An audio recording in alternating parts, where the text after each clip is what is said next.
শীতকাল যদি বাসায় বসে থাকতাম কতই না আরাম লাগতো। তা না করে মসজিদের মধ্যে জুমার নামাজের আযান হয়েছে, আল্লাহর ঘরের ডাক এসেছে, আল্লাহর ঘরের ডাকে সাড়া দিয়ে ঠান্ডা পানি দিয়ে ওযু গোসল করে পবিত্র হয়ে সর্বোত্তম পোশাক পরিধান করে আল্লাহর ঘর মসজিদে আমাদেরকে আল্লাহ সমবেত করেছেন। হৃদয়ের গভীর থেকে বলি আলহামদুলিল্লাহ। আমরা খুশি না বেজা? পৃথিবীর মধ্যে আল্লাহ পাক আমাদেরকে পাঠিয়েছেন দিনরাত 24 ঘন্টা শুধুমাত্র আল্লাহ আল্লাহ করার জন্য নয়, এর পাশাপাশিও দুনিয়াবি কিছু কাজ করার সুযোগ আছে না নয়? এই সুযোগটুকু দিয়েছেন বান্দাকে পরীক্ষা করার জন্য। অপশন দুইটা দিলাম।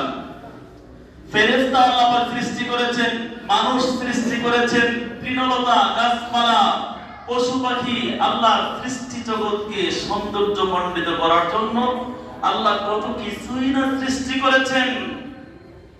পৃথিবীর হায়াত যখন শেষ হয়ে যাবে, যখন কিয়ামত সংঘটিত হয়ে যাবে, শুধুমাত্র দুইটা জাতির হিসাব নেবেন, একটা হচ্ছে জিন আর একটা হচ্ছে মানুষ। সুবহানাল্লাহ। আর কারো হিসাব হবে না। আল্লাহ পাকের ফেরেশতা আছে না নাই?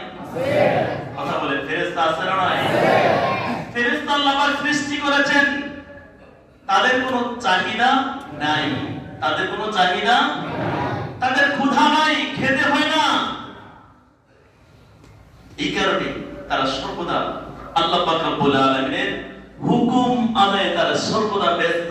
এর ছাড়া তাদের অন্য কোনো কাজ নাই। কথা বলেন আছে? আওয়াজ করে বলেন আছে? এই জন্য তাদের বিচারও নাই। আল্লাহ পাক দুইটা জাতিকে, জিন এবং মানুষ, দুইটা জাতিকে বিশেষ চাহিদা দিয়েছেন। কি দিয়েছেন? চাহিদা। আমার পেট, আপনার পেট আছে না নাই? নির্দিষ্ট সময় হলে সিগন্যাল দিয়ে দেয়, তোমাকে খাবার খেতে হবে। হবে কি হবে না? জুমার নামাজ আদায় করতে দেরি, পেটে ক্ষুধা লাগতে দেরি নাই, বাসায় গিয়ে খাওয়া দাওয়া করবে ইনশাআল্লাহ। খাবার কোন খাবারটা খেতে হবে? যে খাবারটা আপনার জন্য আমার জন্য হালাল। ঠিক কি না? আল্লাহ কোরআনে বলেছেন, ওয়ালা তাতাবাদদালুল খাবিসা বিত-তাইয়্যিবি, তোমরা অপবিত্র বিষয়ের সাথে পবিত্র বিষয়কে মিশ্রিত করো না। আল্লাহ পাক বলেছেন, হালাল খাবার গ্রহণ করার জন্য আমি কেন হারামের আশ্রয় নিই? হিসাব দিতে হবে কি হবে না? বলতেছিলাম আল্লাহ পাক জিন এবং মানুষকে সৃষ্টি করেছেন, চাহিদা দিয়েছেন, ক্ষুধা দিয়েছেন। ক্ষুধা দেওয়ার পরে আল্লাহ পাক পরীক্ষা করবেন। আমি নির্দিষ্ট গাইডলাইন দিয়েছি, নির্দিষ্ট সিলেবাস দিয়েছি, নির্দিষ্ট বিধান দিয়েছি। এই বিধানগুলো কে মানে আর কে না মানে, আল্লাহ পাক রব্বুল আলামিন আযান হয়েছে, আল্লাহ পাকের হুকুম মসজিদে আসা, আমরা এসেছি সৌভাগ্যবান। আল্লাহ পাক আমাদের হাজিরাকে কবুল করুন। সকল বলুন আমিন।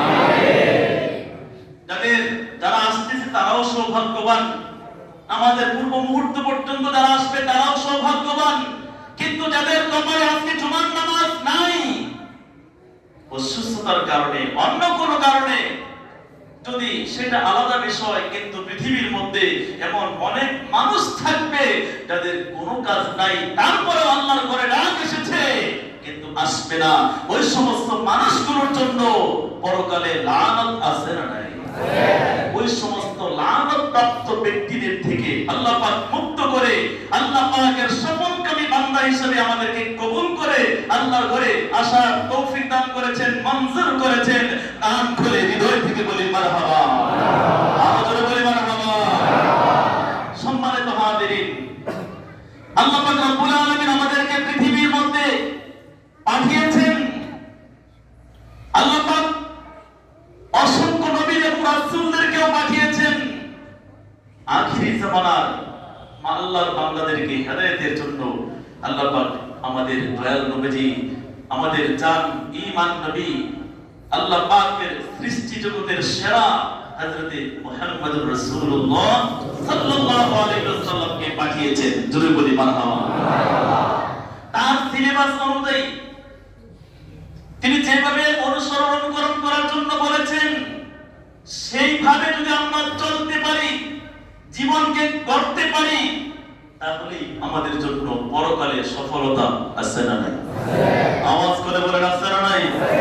সম্মানিত হাজিরিন, যদি আল্লাহর হাবিব সাল্লাল্লাহু আলাইহি ওয়াসাল্লামের আদর্শ অনুযায়ী চলতে পারি, সর্বদা দুরূদ শরীফের সাথে চলতে ফিরতে পারি, সর্বদা ওযু অবস্থায় থাকতে পারি, ঘুমের পরে মৃত্যুর পূর্বে কোন একদিন যদি আল্লাহর হাবিব সাল্লাল্লাহু আলাইহি ওয়াসাল্লামের পবিত্র দিন আর মুবারক হয়ে যায়, তাহলে এটার জন্য আপনি সবচেয়ে বড় সফল কাম জোরে বলি মারহাবা। আল্লাহর হাবিব সাল্লাল্লাহু আলাইহি ওয়াসাল্লামের দিনের উপর আর কোনো দোয়া নাই। এজন্য আল্লাহ রাব্বুল আলামিন তিনি স্রষ্টা, তিনি খালেক, তিনি সবকিছুর অধিপতি। আল্লাহ পাক সবকিছু পরিচালনা করেন। তিনি আল্লাহর হাবিব সাল্লাল্লাহু আলাইহি ওয়াসাল্লামকেও সৃষ্টি জগতের মধ্যে সর্বশ্রেষ্ঠ করে সৃষ্টি করেছেন। তারপরেও আল্লাহ পাক সেই দয়াল নবীকে একটা বার দেখার জন্য আল্লাহ পাক কোন বলে হয়ে যায়, কোন বলে ফায়দা হয়ে যায়, তারপরেও আল্লাহ পাক আল্লাহর হাবিব সাল্লাল্লাহু আলাইহি ওয়াসাল্লামকে সামনে রেখে দিনের বলার জন্য একটা বার দেখার জন্য 26 তারিখ মেরাজের দিবাগত রাত্রিতে লামাকানের মেহমান করে আল্লাহর হাবিব সাল্লাল্লাহু আলাইহি ওয়াসাল্লামের দিদার পেয়ে ধন্য হয়েছেন জোরে বলি মারহাবা। আল্লাহর হাবিব সাল্লাল্লাহু আলাইহি ওয়াসাল্লাম তিনি আমাদেরকে যে আদেশগুলো দিয়েছেন, আল্লাহুম্মা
মেরাজে যাওয়ার সময় আল্লাহ পাক রব্বুল আলামিন আদম আলাইহিস সালাম থেকে শুরু করে ঈসা আলাইহিস সালাম পর্যন্ত সমগ্র নবী এবং রাসূলদেরকে বাইতুল মুকাদ্দাসের মধ্যে সমবেত করে রেখেছেন। নবীজিকে ইস্তেকবাল, নবীজিকে স্বাগতম জানানোর জন্য কেমন নবীর উম্মত হয়েছি। মৃত্যুর পূর্বক্ষণ পর্যন্ত যদি আল্লাহর শুকরিয়া আদায় করতে থাকেন, শুকরিয়া আদায় করে শেষ করতে পারবো না। নবী এবং রাসূলগণ পর্যন্ত আবেদন করেছিলেন, ইয়া আল্লাহ তুমি আমাকে আখিরি নবীর উম্মত যদি বানাই দাও। সুবহানাল্লাহ, আলো তুলে বলি সুবহানাল্লাহ। সুবহানাল্লাহ। নবীজি যখন মেরাজে যাচ্ছেন, সমগ্র নবী এবং রাসূলগণ আমার দয়াল নবীজিকে সালাম জানিয়েছেন, আসসালাতু আসসালামু আলাইকা ইয়া রাসূলুল্লাহ। ভালো লাগে না? জি। আরো জোরে বলেন, ভালো লাগে কি লাগে না? সর্বদা ওই অবস্থায় থাকবেন এবং ইয়া রাসূলুল্লাহ, ইয়া হাবিবাল্লাহ মনে মনে জপবেন। মৃত্যুর পূর্বে আল্লাহ পাক কোন একটা রাত্রে স্বপ্নযোগে নবীজির দিদার দিয়ে দিবেন। সুবহানাল্লাহ।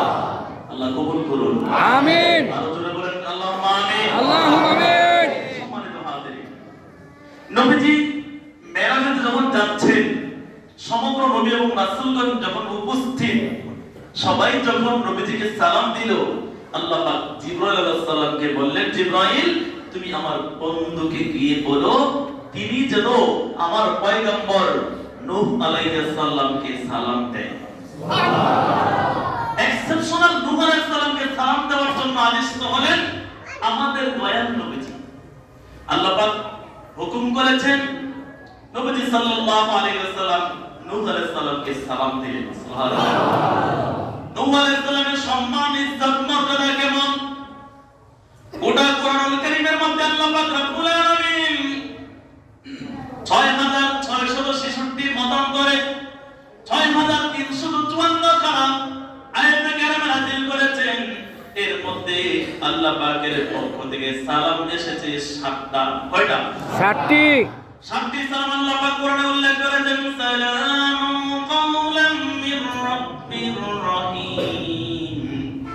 2 নাম্বার সালামুন আলা নূহিন ফিল আলামিন। সুবহানাল্লাহ।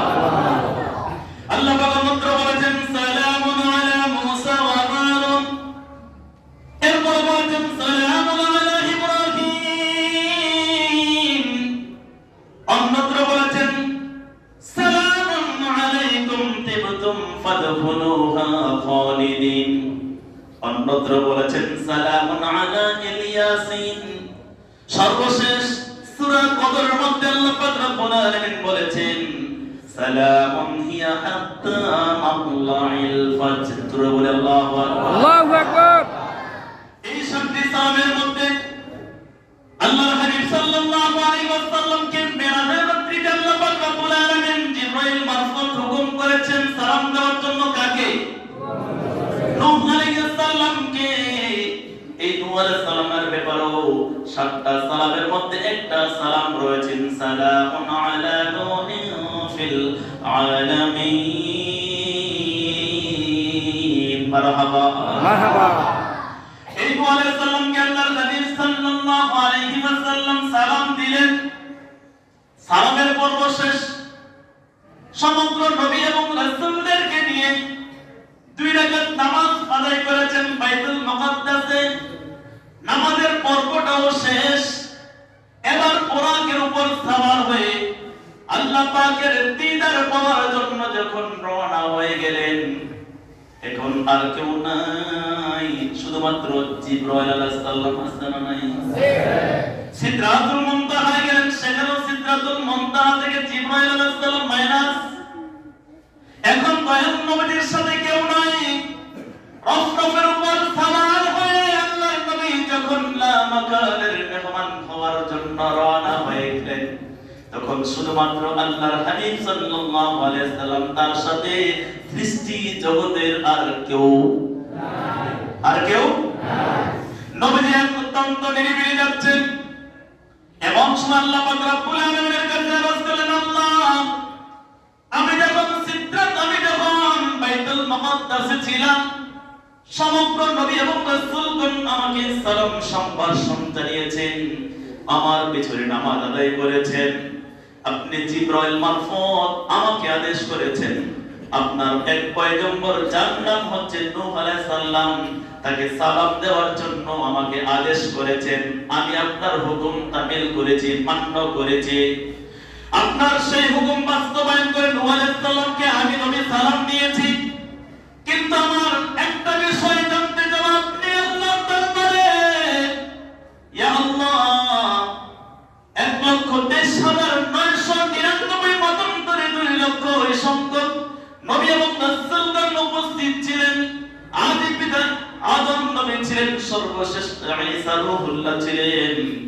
আমি যার দুয়ার ফসল সেখানে ইব্রাহিম খলিলুল্লাহ ছিল। এত নবী এবং রাসূলগণ ছিলেন জলিলুল কদর। আল্লাহ পাক তোমার বিশেষ বিশেষ নবী এবং রাসূলগণ সেখানে উপস্থিত ছিল। কাউকে সালাম না দিয়ে শুধুমাত্র ফিক্সড করে খাস করে নূহ নবীকে সালাম দেওয়ার জন্য আমাকে আদেশ করেছো। এর কারণটা কি? অন্য কাউকে তো বলতে পারতা, কিন্তু শুধুমাত্র তাকে সালাম দেওয়ার জন্য বলেছো। এই বিষয়টা আমি নবী তুমি মাওলার দরবারে একটু জানতে চাই। জোরে বলি মারহাবা। আর জোরে বলি মারহাবা। আল্লাহর হাবিব সাল্লাল্লাহু আলাইহি ওয়াসাল্লাম যখন আল্লাহর কাছে এই বিষয়টা জানতে চাইলেন, আল্লাহ পাক রব্বুল আলামিন জানালেন, নবী গো আজকে এমন একটা রজনী, আমি আল্লাহ আপনার দিদার পাওয়ার জন্য, আমার আরশে আজিম আপনার দিদার পাওয়ার জন্য আশায় অপেক্ষমান। আপনার কদম মোবারকের ধুলা পেলে আমার আরশে আজিম ধন্য হয়ে যাবে। আপনি আমাকে প্রশ্নটা করলেন রাত্রিতে আমি তাকে সালাম দেওয়ার জন্য কেন আদেশ করেছিলাম? ইয়া রাসূলুল্লাহ, ইয়া হাবিবাল্লাহ, নবী গো, আপনি আমি যাকে সালাম দেওয়ার জন্য বলেছি তিনি হচ্ছেন আমার পয়গম্বর নূহ নবী। আমি তাকে পৃথিবীর মধ্যে পাঠিয়েছি। ওয়ালাকাদ আরসালনা নূহান ইলা কওমিহি, তার সম্প্রদায়কে, তার জাতিকে ইসলামের দাওয়াত দেওয়ার জন্য আমি পৃথিবীর মধ্যে তাকে যখন পাঠিয়েছিলাম, তিনি অক্লান্ত পরিশ্রম করে তিনি একদিন নয়, 2 দিন নয়, 1 বছর নয়, 1 বছর নয়, 1 মাস নয়, 1 বছর নয়, 1 যুগ নয়, তিনি 950 বছর দিনের দাওয়াত দিতে দিতে তার মাথার চুলগুলো পর্যন্ত পেকে গিয়েছিল। তিনি বার্ধক্যে উপনীত হয়েছিলেন। তিনি আপনাদের মধ্যে বয়স্ক বিদায় আমি নবী চাই আপনি তাকে বয়স্ক হিসেবে সালাম দেন। এই জন্য মেরাজের রাত্রিতে বয়সের সম্মানের কারণে আমি নবী আপনাকে বলেছি নূহ নবীকে সালাম দেওয়ার জন্য। জোরে বলে মারহাবা। আল্লাহর হাবিব সাল্লাল্লাহু আলাইহি ওয়াসাল্লাম একদিন মজলিসের মধ্যে বসে বসে সাহাবায়ে কেরামদেরকে আরজ করলেন, হে আমার সাহাবারা, আমি মেরাজের রাত্রিতে আদিষ্ট হয়েছিলাম নূহ আলাইহিস সালামকে সালাম দেওয়ার জন্য। আল্লাহকে যখন প্রশ্ন করলাম, ইয়া আল্লাহ কেন সালাম দিব? আল্লাহ পাক জবাব দিলেন, তার বয়সের কারণে আমি নবী চাই আপনি সম্মান করে তাকে সালাম দান করেন। জোরে বলে সুবহানাল্লাহ। সুতরাং হে আমার সাহাবায়ে কেরাম, তোমাদের উচিত তোমাদের মধ্যে যারা বয়স্ক, তোমার যে বয়স একদিনের বড়, তাকে তুমি কি করো? সালাম দাও বা সালামের মাধ্যমে তাকে সম্মান করো। তার তোমার কথা যেন তার কথার উপরে না যায়, তার সাথে তুমি বেয়াদবি করো না। আল্লাহর হাবিব সাল্লাল্লাহু আলাইহি ওয়াসাল্লাম মেরাজের রাতে দৃশ্য দেখে সাহাবায়ে কেরামদেরকে ঘোষণা দিয়ে দিলেন, তোমরাও তোমাদের যে যারা বয়স্ক তাদেরকে কি করো? সালাম দাও বা সম্মান করো।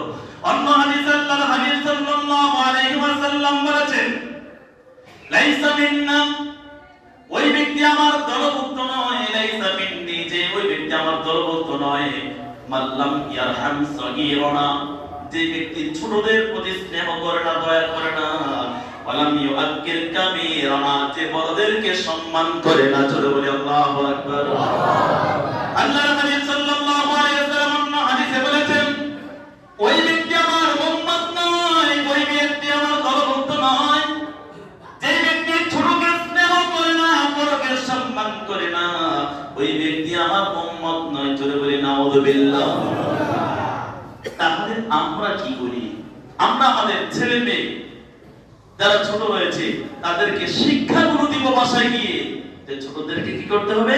স্নেহ করতে হবে, আদর করতে হবে, আর বড়দেরকে সম্মান করতে হবে। আমরা এখন আধুনিকতার ছোঁয়ায় চলে এসেছি।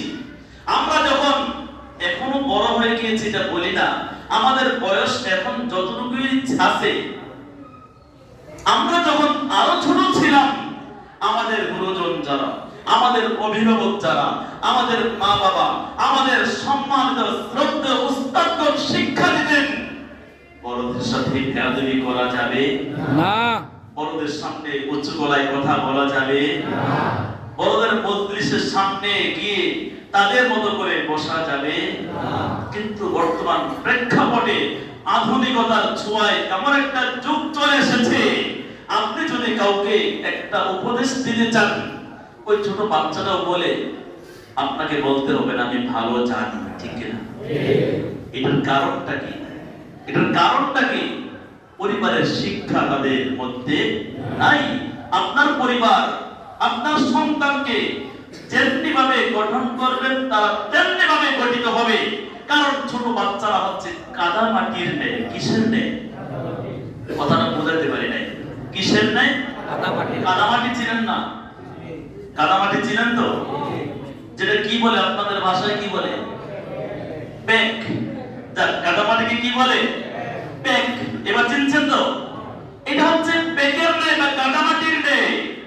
আপনি এটা যখন কাদা অবস্থায় থাকে বা পেক অবস্থায় থাকে, এটাকে আপনি যেই রূপ দিবেন সেই রূপে এটা এরপর রৌদ্রে শুকান অথবা আগুনে পোড়ান, ওই রূপেই রূপান্তরিত হবে। ঠিক কিনা? ঠিক। আমরা জানি এদিকে ফোনগুলোর দিকে বহুত ইটের খোলা আছে, বিভিন্ন জায়গায় জাজিরা ইটা আছে। ইটাগুলো কিন্তু মাটির একটা নির্দিষ্ট রূপে ছিল না, বিভিন্ন ভাবে ছিল। নির্দিষ্ট ডাইসের মধ্যে দিয়ে যখন এটাকে পোড়ানো হলো, এটা ইট আকৃতিতে ধারণ করে বিল্ডিং এর মধ্যে এটা স্থান পেয়েছে। ঠিক কিনা? তদ্রূপ কাদা মাটিটা মানে আপনার বাচ্চাটা ছোট অবস্থায় আছে, তাকে যেভাবে শিক্ষা দিবেন সেই অবস্থায় সে আস্তে আস্তে বড় হয়ে উঠবে। আর আপনি যদি তাকে ছোটবেলায় শাসন না করেন, শিক্ষা না দেন, আস্তে আস্তে দিনের পর দিন সে অসৎসঙ্গের সাথে মিশে মিশে সে সমাজের একটা অবক্ষয় সৃষ্টি হবে, বড়দের সাথে বেয়াদবি করবে, কোন অবস্থায় কি কথা বলতে হবে এগুলো আপনার নিয়ন্ত্রণের বাহিরে চলে যাবে। এর মাধ্যমে আপনি লাভবান হবেন না। 2 দিন পরে এই শিশু সন্তানটা যখন বড় হবে তখন আপনার আমার অবাধ্য হয়ে যাবে। ঠিক কিনা বলে? ঠিক। সুতরাং তাদেরকে শিক্ষা দিতে হবে। যদি ছোটবেলায় শিক্ষা দেন তাহলে এই বিষয়গুলো থেকে আমরা মুক্তি পাবো। আল্লাহ কবুল করুন। সকল বলুন আমিন। নবী সাল্লাল্লাহু আলাইহি ওয়াসাল্লাম এজন্যই বলেছেন, লাইসা মিন্না মান লাম ইয়ারহাম সাগীরানা ওয়া লাম ইউআক্কির কাবীরানা। ওই ব্যক্তি আমার উম্মত নয় যে ছোটকে স্নেহ করে না, বড়দেরকে সম্মান করে। আল্লাহ নবী সাল্লাল্লাহু আলাইহি ওয়াসাল্লাম যখন সাহাবায়ে কেরামদের মাঝে এই আলোচনাগুলো করছিলেন, ওই মজলিসের মধ্যে অসংখ্য সাহাবায়ে কেরামের সাথে আল্লাহর নবীর বিশিষ্ট সাহাবী হযরতে আলী রাদিয়াল্লাহু তাআলা সেখানে উপস্থিত ছিলেন। জোরে বলি সুবহানাল্লাহ। সাহাবীর নাম কি? হযরতে আলী রাদিয়াল্লাহু তাআলা। তার দুজন সন্তান, জান্নাতের যুবকের সর্দার ইমাম হাসান এবং হুসাইন রাদিয়াল্লাহু তাআলা। জোরে বলি সুবহানাল্লাহ। হযরত আলী রাদিয়াল্লাহু তাআলা নবীজির পবিত্র জবান মোবারক থেকে হাদিস খানা শুনলেন। এরপরে কিছু সময় বা কয়েকদিন পরে হঠাৎ মসজিদের মধ্যে যখন আযান হয়ে গেল, নামাজের ওয়াক্ত হয়ে গেল, আলী রাদিয়াল্লাহু তাআলা জামাতে নামাজ আদায় করার জন্য বাড়ি থেকে বের হয়ে গেলেন মসজিদে। সুবহানাল্লাহ। কোথায়? আরো জোরে বলেন কোথায়? মসজিদে। কিছু দূর পথ যাওয়ার পর দেখলেন একজন বয়স্ক লোক, তিনি বার্ধক্যে উপনীত হয়েছেন, স্বাভাবিকভাবে হাঁটতে পারছেন না, হাতের মধ্যে কথা বলেন, হাতের মধ্যে লাঠি ভর করে করে তার গতিটা কি খুব দ্রুত না স্লো? অনেক আস্তে আস্তে হাঁটতেছেন। বয়সের ভারে কুজু হয়ে গিয়েছেন বিধায় তিনি লাঠি নিয়ে আস্তে আস্তে হাঁটতেছেন। আলী রাদিয়াল্লাহু তাআলা আনহুর হাদিস খানা মনে পড়ে গেল, নবীজি কি বলেছিলেন? বয়স্কদেরকে সম্মান করা। যিনি নবীজি মেরাজে যাওয়ার সময় আল্লাহর পক্ষ থেকে আদিষ্ট হয়েছিলেন কোন নবীকে সালাম দেওয়ার জন্য? নূহ নবীকে সালাম দেওয়ার জন্য। কেন সালাম দেওয়ার জন্য? এত নবী রাসূল থাকতে তার বয়স বেশি, বার্ধক্যের কারণে, বয়সের কারণে তাকে সম্মান করে নবীজিকে সালাম দেওয়ার জন্য নবীজি আদিষ্ট হয়েছেন। ওই হাদিসখানা যখন আলী রাদিয়াল্লাহু তাআলা শুনলেন, এখন চিন্তা করলেন মসজিদে নামাজ পড়তে যাব, এখন তো বয়স্ক মানুষ, তাকে যদি টপকি ওভারটেক করে আমি যদি যাই তাহলে তো তাকে সম্মান করা হবে না। অপরদিকে আরেকটা সমস্যা। কি সমস্যা? তিনি যেভাবে হাঁটতেছেন তার থেকে মসজিদটা যতটুকু দূরে, আমি যদি তার পিছনে পিছনে পিছনে পিছনে হেঁটে হেঁটে তাকে সম্মান দিতে দিতে যদি হাঁটে হেঁটে মসজিদ পর্যন্ত যাই, সময় তো অনেক বেশি লাগবে। এই বেশি সময় তার পিছে পিছে যেতে যেতে আমি গিয়ে মসজিদে জামাত পাবো না। আল্লাহু আকবার বলে। উভয় সংকট। জামাত পেতে হলে মুরব্বিকে সম্মান করতে পারবে না, মুরব্বিকে সম্মান করলে জামাত পাবে না। কি করবে? চিন্তিত। তারপরেও তিনি চিন্তা করলেন আমি এই বয়স্ক লোকটাকে সম্মান করি। সবেমাত্র শুনলাম আল্লাহর হাবিব সাল্লাল্লাহু আলাইহি ওয়াসাল্লাম বললেন, কি বললেন? বয়স্ক লোকদেরকে সম্মান করতে একটা সিস্টেম রয়েছে। আমি যদি কোনো ওজোরে কোনো কারণে যদি আমি নামাজ নির্দিষ্ট সময় নাও পড়তে পারি তাহলে আমাকে কাজা আদায় করার সুযোগ আছে না নাই? তার নামাজ কাজা করার উদ্দেশ্য নয়, তিনি জামাত পাবে না, কিন্তু নবীজির একটা হাদিসকে বাস্তবায়ন করার জন্য সম্মান করার জন্য তিনি পিছু পিছুই গেলেন, তাকে ওভারটেক করলেন না। এরপরে আস্তে আস্তে যেতে যেতে যেতে যেতে একটা পর্যায়ে যখন মসজিদে গেলেন, যাওয়ার পরে তিনি পাইলেন আল্লাহর হাবিব সাল্লাল্লাহু আলাইহি ওয়াসাল্লাম জামাতের মধ্যে জামাত আদায় করতে গিয়ে তিনি রুকুতে, হযরত আলী রাদিয়াল্লাহু তাআলা রুকুতে গিয়ে জামাতে অংশগ্রহণ করলেন, আর ওই রুকুতে মাত্র একবার তাসবিহ পাঠ করলেন, সুবহান রাব্বিয়াল কি জানি কি জানো সুবহান রাব্বিয়াল না আলা মনে আছে তো? আমাদের নবীগঞ্জের মানুষ আরো সচেতন, আলহামদুলিল্লাহ বলে। আলহামদুলিল্লাহ। মনে করেছিল অনেকে সুবহান রাব্বিয়াল আলা বলে ফেলবে, কারণ এটা রুকুর তাসবিহ নয়। রুকুর তাসবিহ হচ্ছে সুবহান রাব্বিয়াল আযীম, আর সাজদার তাসবিহ সুবহান রাব্বিয়াল আলা। আমরা নামাজের মধ্যে প্রত্যেকটা তাকবীরে, প্রত্যেকটা তাসবিহের মধ্যে মহত্বের ঘোষণা দিই কার? আল্লাহ। আরো জোরে বলেন কার? আল্লাহ। জীবনের একটা দাগ যদি আল্লাহ কবুল করে নেয়, আর কিছু লাগবে না। কিন্তু ওই আশায় থাকবো না, জীবন একটা দাগ আল্লাহ কবুল করে নিবই, ক্ষমা করে দিবই। চেষ্টা করে যেতে হবে, চেষ্টা করে যেতে থাকেন। কোন এক সময় আল্লাহ পাক তিনি এত দয়া, আল্লাহ পাক রব্বুল আলামিন হচ্ছেন রাউফুর রহিম, এত দয়ালু। কোন একটা মাধ্যম খুঁজবেন, কোন একটা ওসিলা খুঁজবেন, ওই ওসিলার কারণে আল্লাহ পাক আপনাকে আমাকে maaf করলে করতেও পারে। আল্লাহ কবুল করুন, আমিন। আল্লাহ পাকের ক্ষমা চাই কি চাই না? আমাদের বলে চাই কি চাই না? সম্মানিত হাজির, হযরত আলী রাদিয়াল্লাহু তাআলা কে রুকুর তাসবিহ পাইলেন কয়বার? জামাত শেষ হলো,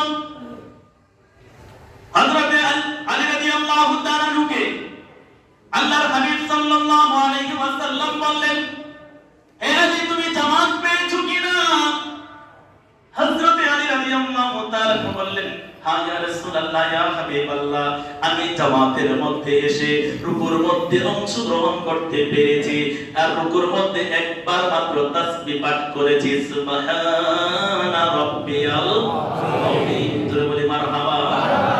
আল্লাহর হাবিব সাল্লাল্লাহু আলাইহি ওয়াসাল্লাম বললেন, হে আলী, আমি যখন নামাজের মধ্যে জামাতে দাঁড়াইলাম, আমি যখন রুকুর মধ্যে গেলাম, রুকুতে যখন গেলাম, এমন সময় জিবরাইল আলাইহিস সালাম আসলেন, এসে আমার পা চেপে ধরলেন। ইয়া রাসূলুল্লাহ, ইয়া হাবিবাল্লাহ, আপনার সাহাবী হযরত আলী রাদিয়াল্লাহু তাআলা আনহু তিনি জামাতে আসতেছেন, যতক্ষণ পর্যন্ত আলী রাদিয়াল্লাহু তাআলা আনহু জামাতে অংশগ্রহণ না করবেন, আল্লাহ পাক রব্বুল আলামিনের হুকুম, ততক্ষণ পর্যন্ত আপনি নবী রুকু থেকে দাঁড়াইবেন না। জোরে বলি মারহাবা। আরো জোরে সুবহানাল্লাহ। হযরত আলী রাদিয়াল্লাহু তাআলা আনহু বলেন, হে আলী তুমি কি অবস্থায় ছিলে?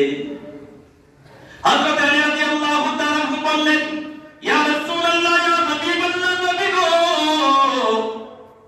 আপনি তো বলেছেন তিনটা কাজ খুব দ্রুত করার জন্য। কয়টা কাজ? এক নাম্বার, যখন মসজিদের মধ্যে আযান হয় তখন তোমরা দ্রুত নামাজ আদায় করার ব্যবস্থা নাও, প্রস্তুতি নাও। আযান দিলে নামাজ, আযান দিলে নাকি একটা কাজ আছে শেষ করি তারপরে সুযোগ আছে? নবীজি বলেছেন তিনটা কাজ দ্রুত করো। এক নাম্বার আযান দিলে নামাজ, দুই নাম্বার হচ্ছে যখন তোমরা প্রাপ্ত বয়স্ক হও, যদি সামর্থ্য থাকে তাড়াতাড়ি বিয়ে করো। কি করো?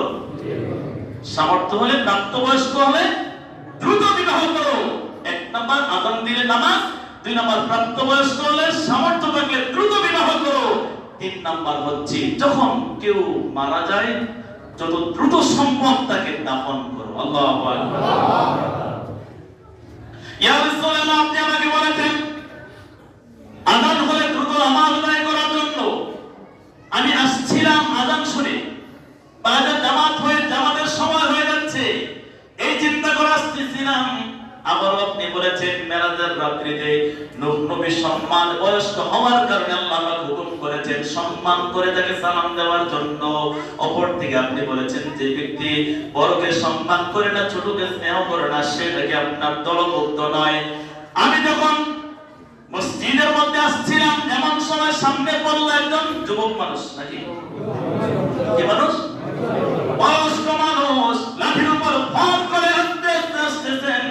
আমি তাকে ওভারটেক করতে চাইলাম না, আমি তার পিছে পিছে আস্তে আস্তে আমার কালক্ষেপণ হয়েছে, বিদায় আমার দেরি হয়েছে। আল্লাহর হাবিব সাল্লাল্লাহু আলাইহি ওয়াসাল্লাম তার এই আমলে সন্তুষ্ট হয়ে গেলেন। তেমনি এমনি ভাবে অনুসরণ করার কারণে আল্লাহ পাক রব্বুল আলামিন তাকে এমন বরকত দান করেছেন। কোরআনুল কারীমের মধ্যে আয়াতে কারিমা 6666, মতান্তরে 6354টা, এতগুলো আয়াতের মধ্যে হযরত আলী রাদিয়াল্লাহু তাআলা আনহুর শানে এমন একটা আয়াত রয়েছে, ওই আয়াতের সূরা মুজাদালার 12 নং আয়াত, এই আয়াতটা পৃথিবীর জমিনে আল্লাহর সৃষ্টি জগতের মধ্যে একমাত্র আলী রাদিয়াল্লাহু তাআলা আমল করেছেন, অন্য কেউ এই আয়াতের আমল করার সুযোগ আল্লাহ পাক দেন নাই। জোরে বলি মারহাবা। সুতরাং পৃথিবীর জমিনে যে আল্লাহর হাবিব সাল্লাল্লাহু আলাইহি ওয়াসাল্লামকে যত বেশি অনুসরণ অনুকরণ করবে, আল্লাহ পাক তার মর্যাদা তত বেশি বৃদ্ধি করে দিবেন। আল্লাহ আমাদেরকে দয়াল নবীজির অনুসারী হিসেবে কবুল করুন, সকল বলুন আমিন। ওয়া আখিরু দাওয়ানা আলহামদুলিল্লাহি রাব্বিল আলামিন। যাদের সুন্নাত বাকি 4 রাকাত ক্বাবলা জুমার সুন্নাত নামাজ পড়ার জন্য মেহেরবানি করে সকলেই দাঁড়িয়ে কাটার